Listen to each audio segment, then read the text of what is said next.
అవినీతి పరులను ఎవరిని జాయిన్ చేసుకోలేదు. ఓకే. ఇప్పటి కూడా మా దగ్గర పెద్ద క్యూ ఉంది. చాలా మంది ఇప్పుడు మా పార్టీలకు మళ్ళీ వస్తామని అంటున్నారు. అయితే మేము క్లియర్గా చెప్పినాము, మీకు ఎవరికైతే అవినీతి మచ్చ ఉందో లేకుంటే అక్కడ ప్రజలలో చెడ్డ పేరు ఉందో, ఎవరైతే మా కాంగ్రెస్ నాయకులను విపరీతంగా మీరు అంటే ఇది చేసిండ్రో ఇబ్బంది పెట్టిండ్రో వాళ్ళని మేము తీసుకోమని చెప్పడం జరిగింది. మిగతా వాళ్ళని చేర్చుకుంటాం డెఫినెట్గా. ఇప్పుడు మా పార్టీకి ఇంకా ఫ్యూచర్లో ఇంకా ఎన్నికలు ఉన్నాయి. సో పార్లమెంట్ ఎన్నికలు ఉన్నాయి, స్థానిక సంస్థలు ఉన్నాయి, జిల్లా పరిషత్ ఎన్నికలు ఉన్నాయి, ఇవన్నీ ఉన్నాయి. కాబట్టి పార్టీని బలోపేతం చేసుకోవడంలో భాగంగా మేము అందరం జాయిన్ చేసుకుంటాం.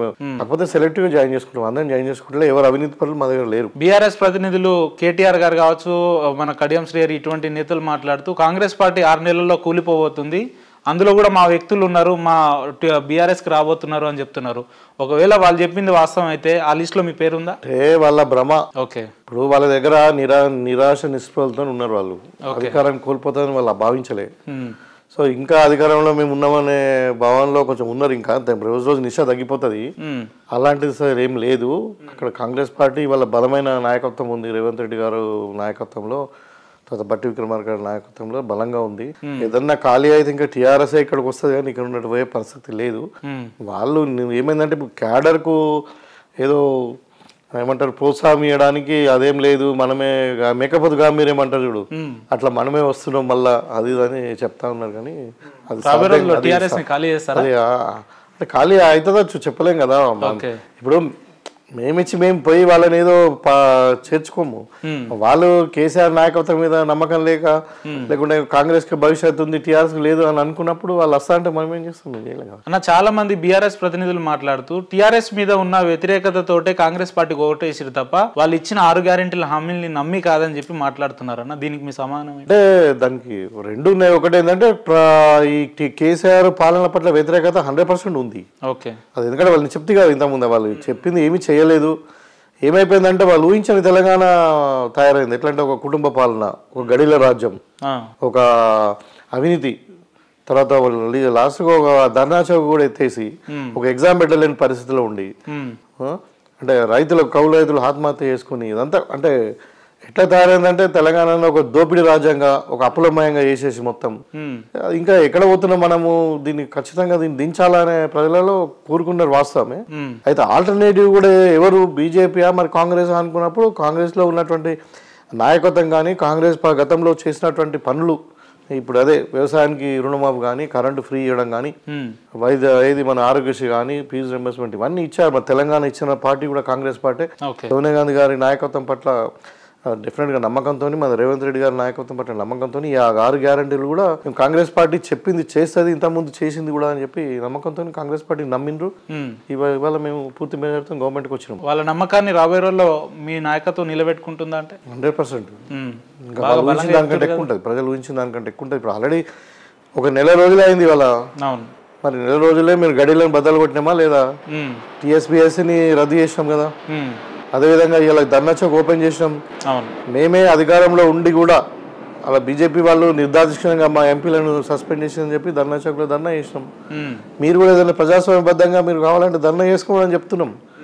ఇవాళ మేము మెగా ప్రతిపక్షాలకు పూర్తి స్వేచ్ఛ ఇస్తారా? పూర్తి స్వేచ్ఛ. మీరు మన అసెంబ్లీ జరిగిన తీరు కూడా మీరు చూడొచ్చు కదా. వారం రోజులు జరిగింది. వారం రోజుల్లో ఆ ప్రతిపక్ష వాళ్ళు ఎంత టైం మాట్లాడారు మీరు ఒకసారి తీయండి.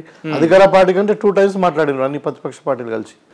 అంత అవకాశం ఇచ్చాం. మీరు ఏం మాట్లాడతారో మాట్లాడండి, మీకు అవకాశం ఇస్తున్నాం. కాకపోతే మీరు పాజిటివ్గా మాట్లాడితే తీసుకుంటాం, దాన్ని మీ సలహాల సూచన తీసుకుంటామని చెప్పడం జరిగింది. అంత టైం కూడా ఇచ్చినా. మీరు చూడండి, ఒక కేటీఆర్ ఎంత మాట్లాడిండు, హరీష్ రావు ఎంత మాట్లాడిండు, సో ఇక్కడ బీజేపీ వాళ్ళు ఎంత మాట్లాడిండ్రు, మరి అక్బరుద్దీన్ ఓవైసీ గారు ఎంత టైం మాట్లాడిండ్రు. ఇక్కడ కాంగ్రెస్ అంటే ప్రజాపాలన, ప్రజాస్వామ్యం, మేము స్వేచ్ఛ, సమానత్వం, సామాజిక న్యాయంతో మేము ముందుకు పోదినాము. ఇవాళ మీరు చూసిన క్యాబినెట్లో కూడా కూర్పు చూడండి మీరు. ఇవాళ గడ్డం ప్రసాద్ కుమార్ గారు ఎవరు? ఒక దళిత నాయకుడు. మా డిప్యూటీ సీఎం గారు, హెల్త్ మినిస్టర్ ఎవరు? మన హెల్త్ మినిస్టర్ అంటున్నారు. మన ఫైనాన్స్ మినిస్టర్ ఎవరు? బట్టి విక్రమార్క గారు. మా హెల్త్ మినిస్టర్ దామోదర్ రాజనరసింహ గారు. అదేవిధంగా మా లక్ష్మణ్ కుమార్, మా ఫ్రెండ్ ధర్మపురి ఎమ్మెల్యే, ఆయన విప్పు. ఇవాళ ఒక సీతక్క ఎవరు? ఒక మన కొండ సురేఖ గారు ఎవరు? పొన్నం ప్రభాకర్ గారు ఎవరు? మీరు విప్పులను తీసుకోండి, 4 విప్పులు మొత్తం ఎస్సీ ఎస్టీ బీసీలకు సంబంధించిన వాళ్ళే. సో మేము సామాజిక న్యాయం అనేది కాంగ్రెస్ తోనే సాధ్యం. ఇవాళ కేసీఆర్ ఏమన్నాడు, మేము దళితుని ముఖ్యమంత్రి చేస్తా అన్నాడు. ముఖ్యమంత్రి కాదు, అధికారం లేదు కదా, ఫ్లోర్ లీడర్ చేయలేకపోయాడు. ఇలా ఒక పార్టీ ప్రెసిడెంట్ చేయమనండి, మేము చేసాం ఖార్గే గారిని. జాతీయ అధ్యక్షుని కార్యక్రమం చేసాం ఒక దళితుని. ఇంతకుముందు గత ప్రభుత్వంలో మా బట్టి విక్రమార్క గారిని సిఎల్పి లీడర్ చేసాం దళిత నాయకుడిని. ఆయనను సిఎల్పి హోదా లేకుండా కూడా మనం ఎమ్మెల్యేను డిఫెక్ట్ చేసి అక్బరుద్దీన్ ఓవైసీ గారికి ఇచ్చారు. మరి ఎవరు చూడండి, అంటే సామాజిక న్యాయం అనేది కాంగ్రెస్ పార్టీతోనే సాధ్యం. రైట్ అన్న, నేను మీ ఇంటర్వ్యూకి వచ్చే ముందు మీ స్థానిక ఒక వ్యక్తితోటి మాట్లాడినా, ఇట్లా ఎమ్మెల్యే గారి ఇంటర్వ్యూకి వెళ్తున్నా అంటే ఆయన ఒక మాట అన్నాడు, 10 ఏళ్లుగా బాజిరెడ్డి గోవర్ధన్ రెడ్డి వెళ్ళి ఇప్పుడు భూపతి రెడ్డి గారు వచ్చారు తప్ప నిజామాబాద్ కొరిగేది ఏం లేదు, వాళ్ళు ఏం చేయరు అన్నట్టు మాట్లాడింది. వాస్తవంగా బాజిరెడ్డి గోవర్ధన్కి భూపతి రెడ్డి గారికి వ్యత్యాసం ఉండబోతుందా రాబోయే రోజుల్లో?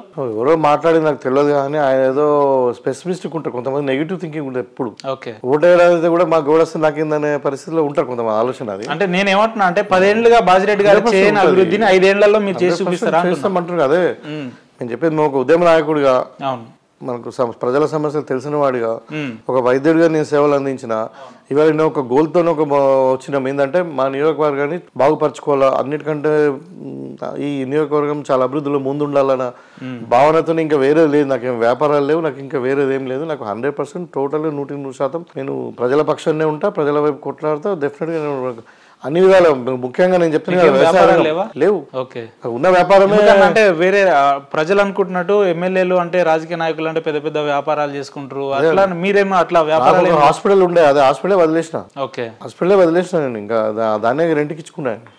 ఇంకా అందుకే నాకు ఇంకా వేరే పని లేదు, ఓన్లీ ప్రజలకు సేవ చేయడము, మన నియోజకవర్గాన్ని అభివృద్ధి పరచడం తప్పితే ఇంకేం లేదు. అయితే నాకు ప్రయారిటీస్ ఉన్నాయి. ఒకటి ఏంటంటే వ్యవసాయం ఫస్ట్ ప్రయారిటీ, సెకండ్ విద్య రంగాలను బాగా అభివృద్ధి చెందాలని, అంటే మా కాన్స్టిట్యున్సీలో.